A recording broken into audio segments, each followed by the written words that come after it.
Professor Ballum, thank you very much indeed for your remarks. They were absolutely spot on. As I'm sitting there listening to you, and I'm thinking, for example, of we have a policy of free basic water and free basic various other things. But ever since that policy was brought in, which is best part of 20 years now, the intellectuals, if we may call ourselves that, have been pointing out that it's actually futile in the sense that it's only free to those who've got reticulated water near their homes. If I don't have reticulated water, I still have to go over the hillside to the dirty spring or whatever it is to go and get the water. So for several million people in this country, the free basic services thing actually is meaningless. And then I'm going to talk about the process. And Mr. Ahmad Sam's been saying to me all the time, just make sure that they understand it was a hell of a lot of work. It was a lot of work, I promise you. And I'll show you the timeline as well to see. Then he's going to talk about why infrastructure is the way it is. And then Malcolm, Mr. Parts, is going to give us the 2017 grades, which of course is actually what you're all here for, isn't it? Okay, well, why is infrastructure so important? Because infrastructure underpins everything. It underpins the fabric of life, the quality of life. It underpins our economy. Without infrastructure, those things can't work. In the form of public buildings, roads, water, sewage systems, electricity, and other services, these people here in Jabulani and Soweto that you see there, without, if the street lights, but if the street lights are not working, then there's no security at night. If there's no electricity to the houses, it's not working. Then those kids who are now studying for matric, they can't study at night time unless they use some primitive form of electricity. If the solid waste is not working, if the sewage system is not working, then that society which you see there, it's resorting to a almost kind of primitive situation where, I mean, I never thought, for example, that I would live to see that in where I've used to live in Randburg, that there would be water tanks on the corners of the streets in areas where there's townhouses and high density and blocks of flats and so on, that we'd have to go there to get the water, for example. I never thought I'd see that, but it's what's the kind of stuff that's happening when existing infrastructure is old, decrepit, and it breaks down. So why a report card? Well, the aim actually is to help South Africa achieve its service delivery tasks. And Professor Ballum has so eloquently said, service delivery is about these various things. And it's our duty, but it's also us as the engineering profession with the ability to point out what the issues are and with the conscience, I forgot the exact word which you use, but to the courage you said we have to point this kind of stuff out. To achieve its service delivery targets, what do we hear constantly from Cabinet? Oh, we had achieved so much delivery this year. There were so many thousands of work opportunities. There were so many people got water. So many people got roads. And that's seen as delivery. The ribbon is cut, the tap was turned on for the first time, and it worked, and that's delivery. It is not delivery. Delivery, as the National Infrastructure Maintenance Strategy, which is Cabinet's own document, says, it's embracing not just constructing the infrastructure, but the appropriate operation and maintenance thereafter for the whole design life of the asset. Delivery is not the pipe laid in the ground. Delivery is water coming out of that pipe 24/7 at the right pressure, clean, fresh and pure for the next 50 years. That is delivery. And infrastructure is simply the means to that, but the essential conduit whereby it is produced. So why did SAICE to take this on? Well, in a sense, who else? Who else is better equipped? SAICE is legitimate, it's impartial. We don't represent any particular lobby group other than we lobby for infrastructure. We don't represent any particular private or public sector. If we've got expertise, it's our professionals who are the people who design, plan, build, operate, maintain, and eventually demolish or replace this infrastructure. So if anybody knows about this stuff and how it works, what the issues are, it's us. And we can make partnerships for this purpose. SAICE decided this was an important task in support of service delivery. And the other reason we did it is because somebody else has shown the way, and in fact we followed their model pretty closely. American Society of Civil Engineers, Institution of Civil Engineers, which is the British institution, Engineers Australia, in the English-speaking world, they've kind of shown us the way. And in fact, this one on the right-hand side is one of the original American Society of Civil Engineers, ASCE report cards. You see that they very much emphasize the citizen's guide. Your point again, that the citizens take responsibility for infrastructure, even to the extent, typical American, you can click on something or other, find out who your representative is, and then go somewhere else, and here's a pro forma letter you can write to your representative saying that so-and-so is wrong, and please will you fix it, or get someone to fix it, or spend more money on infrastructure. The British weighed in the first one was 1993 of theirs, then the British weighed in with what they call the State of the Nation report. And each of theirs, that comes out about every 4 years, something like that. This is the most recent British one, which is 2014, and that's kind of the main salient page with the grades on it. And that's the latest American one, which came out earlier this year. In between, they're not idle. They produce report cards of different aspects of infrastructure, of maybe regional report cards or by the states or something like that. For example, the most recent British one was the State of the Nation 2017, and that one was about digital transformation. Now, they're not about condition, this one, for example. But the other ones are about condition of infrastructure, just like our one. Right, so certain lessons from the ASCE and ICE taken to heart. Keep it simple. We're not writing it actually for the engineering profession. We're writing it for the decision makers, for the public, for the informed public, so that they will understand better. It's not written in engineering terminology, and we do have factors of safety and things like that in there, and certain concepts to make it, which an engineer might quibble with, but we do it for the message, tailored to the audience.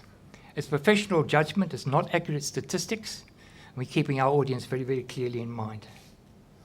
Why did we partner with the Council for Scientific and Industrial Research? And why have CSIR and SAICE put so much effort into this? And again, I must say thank you very much indeed to the CSIR, which did the bulk of the research report writing, because they've got various experts that have got access to information which had been assembled or could be assembled pretty quickly, and took a huge amount of the work away from that otherwise SAICE might have had to do or just simply forego. So we're raising the flag. It's facts and figures speaking. It's not about objective statements. Sorry, not about subjective statements, but objective statements. And as I said just now, it's a decision-making tool for government. It's a means to inform government's decisions. As you said, Professor Bellam, it's for us to point out what is wrong, what the issues are. It's not necessarily for us to fix it. Although, of course, we do have ideas how to fix it, but that's not in this report card, because that's not the point. It's about quality of life and the economy, and underpinned by infrastructure and affecting all of us. What we want to see happen is a coordinated long-term sustainable approach by government, infrastructure maintenance ranking higher for limited public funds. In most sectors, the amount of money which is spent on maintenance is pathetic. The thing is just going to run down from the day it's been installed, whatever the thing might be, school building, a pipe, a tap, or anything like that. It's inevitable. And by the way, I must point out, report card is about public infrastructure, which includes the state-owned companies. Not about private sector infrastructure. It's purely focused on the public. Effective use of limited resources through partnerships. Don't keep pleading you don't have the staff. There are other people out there who've got the staff. With the CEO of the Consulting Engineers South Africa, and he'll tell you that there are people available to do some stuff. All levels of government got to take difficult decisions, especially when you're approaching election time. Oh, no, we must find some more money. I want to build some stuff so people will vote for me with LC. So that money is unspent, maintenance, so we take it away from there.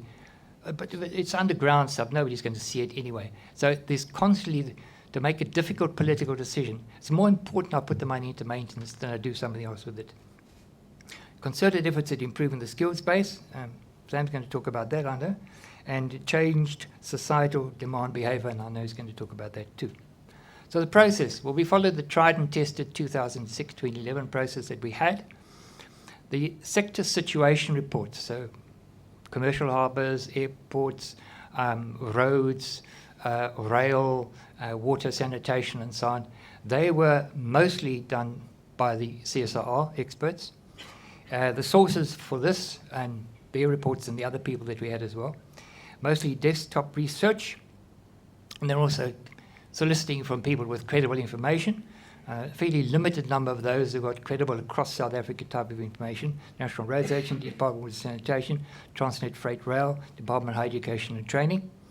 And then by arrangement with CSR clients, access to work done by the CSR for those clients, Department of Health, for example, Transnet National Ports Authority, and then supplemented by some primary research.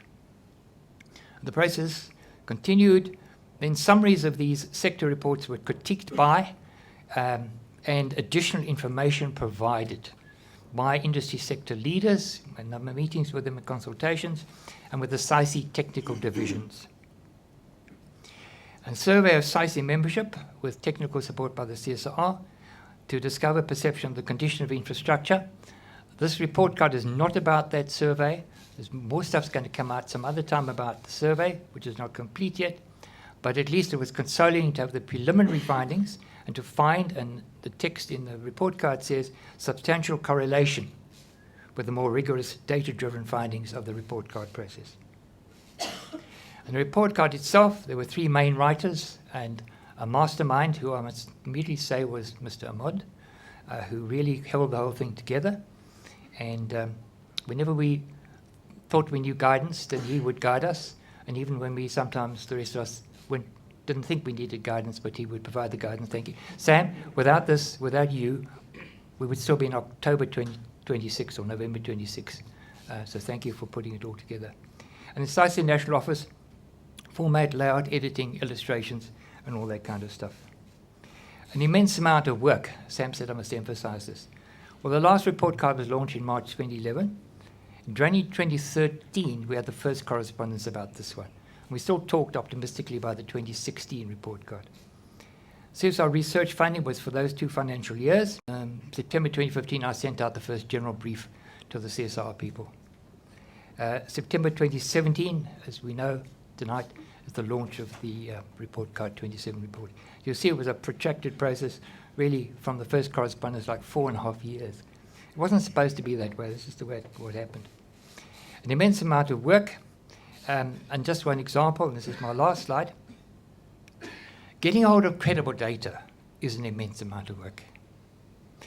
We were spoiled at one point in time by the Department of Water and Sanitation, which put together those green drop and blue drop reports, and it's not the time to explain what they are, but they did a lot of work across all water services authorities to find out about water and wastewater and sanitation and that kind of stuff, their systems there.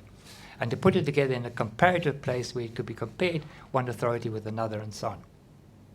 And that's kind of become intermittent. I could talk more, but let's just leave the word intermittent. But there's nobody else who actually does that. So anywhere else, we had to scrabble.